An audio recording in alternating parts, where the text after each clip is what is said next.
महाविद्यालय महोबा से हैं। धन्यवाद वंश जी। सबसे पहले तो ये जो वेबिनार है, अंतर्राष्ट्रीय वेबिनार भावी वैश्विक परिदृश्य में भारत, अवसर एवं चुनौतियां, इसके आयोजन के लिए महाविद्यालय के प्राचार्य डॉक्टर राजेश कुमार जी पाल साहब, जिनसे मेरी एक बार मुलाकात भी है, उनको बहुत बहुत बधाई, क्योंकि उनके लिए मैं दो पंक्तियां यहाँ पर बोलना चाहूंगा कि खुद पर यकीन रखना यह आसमान का इशारा है, बस मंजिल मिलने वाली है, कल का सूरज तुम्हारा है। ऐसे प्राचार्य जो दिन रात दायित्व बोध से परिचित हैं और नित्य अपनी कर्मठता का परिचय दे रहे हैं, ये वेबिनार भी उसका एक सबूत है। साथ ही इस कार्यक्रम के संयोजक, जिन्होंने 15 दिन पहले से मेहनत शुरू की है और उसकी मेहनत की जानकारी भी हम लोगों को है, डॉक्टर वंश गोपाल जी, जो निरंतर हम लोगों के संपर्क में भी रहे हैं और उनका बहुत जुड़ाव हम लोगों के से रहा है वीरभूमि से, और वीरभूमि के प्राध्यापकों से भी उनके मित्रता है। तो हमें गाहे बगाहे पता चलता रहता है कि आयोजन हो रहा है और बहुत मेहनत वो कर रहे हैं। तो आप दोनों लोगों को बहुत बहुत बधाई। साथ ही जो इस कार्यक्रम के संचालक हैं, आयोजक सुश्री सीमा कुमारी जी, डॉक्टर नीरज गुप्ता जी, आपको भी बहुत बहुत बधाई इस आयोजन के लिए।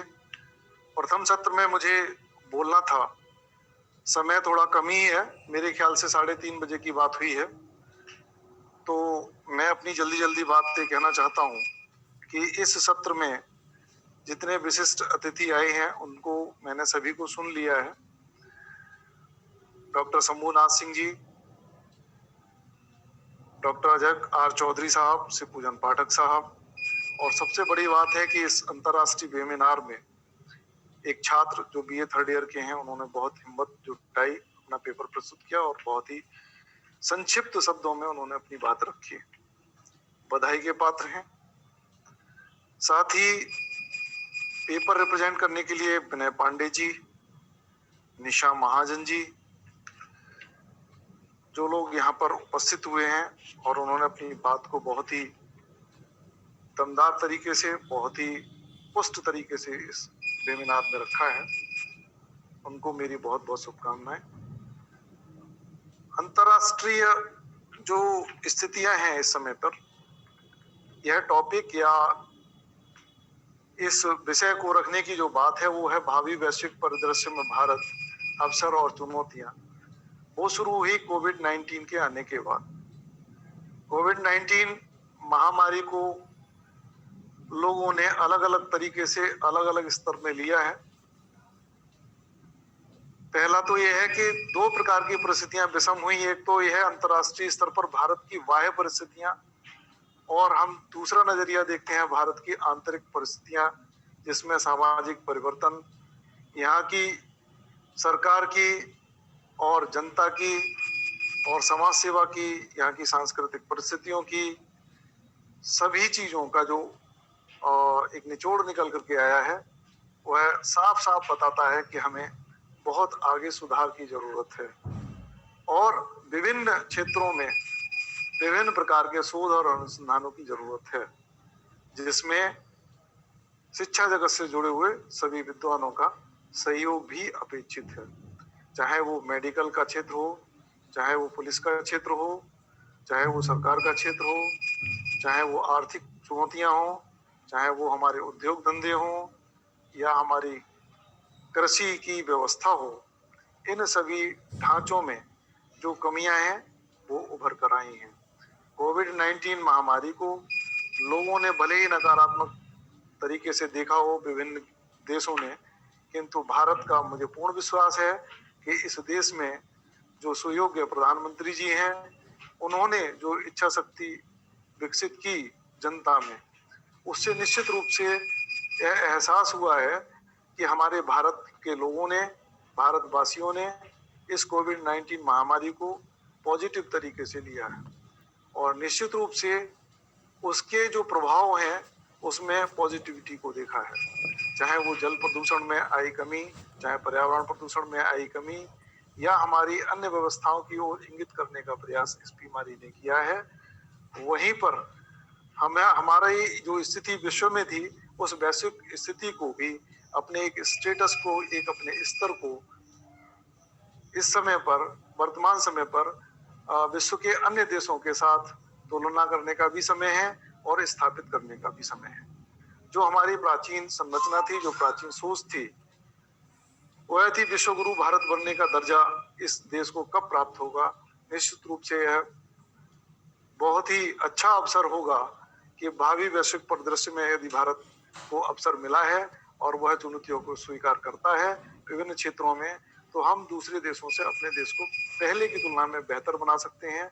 और संभव है कि जो विश्वव्यापी ज्ञान जो हमारे भारत से प्राचीन काल में जाता रहा है उसी प्रकार से पुनः जाता रहेगा।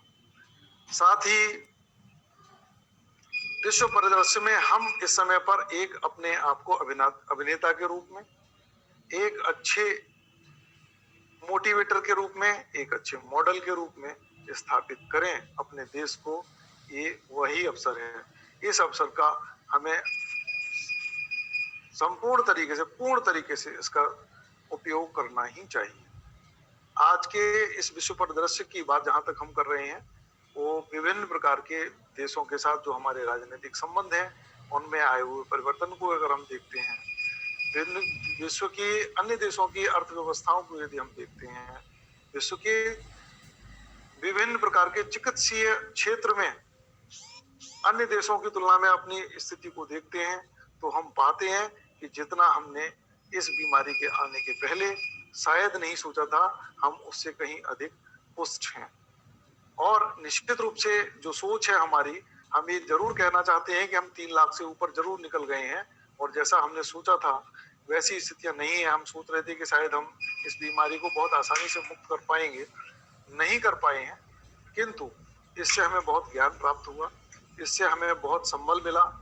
चिकित्सा क्षेत्र से लेकर के शिक्षा के क्षेत्र में और उद्योगों के क्षेत्र में, आर्थिक क्षेत्र में, विभिन्न प्रकार के क्षेत्रों में नई इस तरीके से नए आयाम विकसित करने का अवसर हमें प्राप्त हुआ है।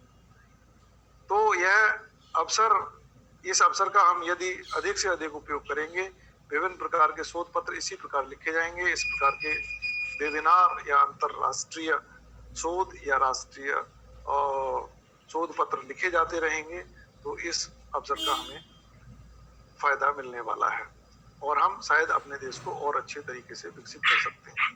अभी एक क्षेत्र और छूटा है, वो है सैन्य क्षेत्र।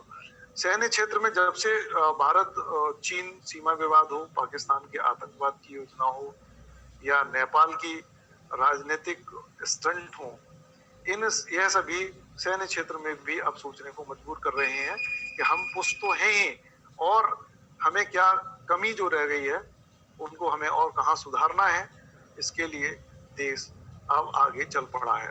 तो निश्चित रूप से यह बहुत अच्छा मौका, बहुत अच्छा अवसर आपने हमें दिया है।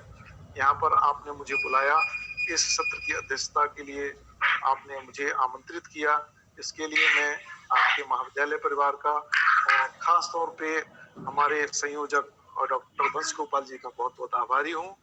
और मैं ज्यादा नहीं कहूँगा, लेकिन इतना जरूर कहूँगा कि आपने इस अंतर्राष्ट्रीय वेबिनार के माध्यम से जिस प्रकार से लोगों को मोटिवेट करने की प्रयास किया है, इस मैं आपको एक और चीज यहाँ पर बताना चाहता हूँ कि अभी 2-3 दिन पहले हमारी लोगों से बातचीत हुई है, तो उनका कहना यह है कि इस वेबिनार का यूजीसी ने कोई मान्यता नहीं दी है। भले ही यूजीसी ने मान्यता ना दी हो, लेकिन एक विद्वान जनों का एक स्टेशन, एक मंच आपने दिया है, इसके लिए मैं बहुत मुझे अच्छा लग रहा है। मैं आपको बहुत बहुत शुभकामनाएं देता हूँ, बहुत बहुत साधुवाद देता हूँ। यहाँ पर आए हुए जितने भी शोध पत्र शोधार्थी जिन्होंने पेपर प्रस्तुत किए, उन प्रश्न जो पेपर थे, शोध पत्र थे, उसकी क्वालिटी को और निखारने की जरूरत है और मुझे उम्मीद है कि वे अच्छे तरीके से इसको और अच्छे तरीके से प्रस्तुत भविष्य में कर पाएंगे। जब भी हमारे इस प्रकार के जो वेबिनार आयोजित होते हैं, सेमिनार आयोजित होते हैं, उनमें और अच्छी प्रस्तुति के लिए अच्छे अभ्यास की भी जरूरत है, जो मेरा मानना है। वंश गोपाल जी को मैं उन्हें फिर एक बार बधाई देता हूँ और उनके लिए मैंने यहाँ पर मैं कहना चाहूंगा कि चलता रहूंगा पथ पर, चलता रहूंगा पथ पर, चलने में माहिर बन जाऊंगा, या तो मंजिल मिल जाएगी या अच्छा मुसाफिर बन जाऊंगा। ऐसी सोच रखने वाले हमारे डॉक्टर वंश गोपाल जी को, उन्हें मेरी ओर से बहुत बहुत शुभकामनाएं।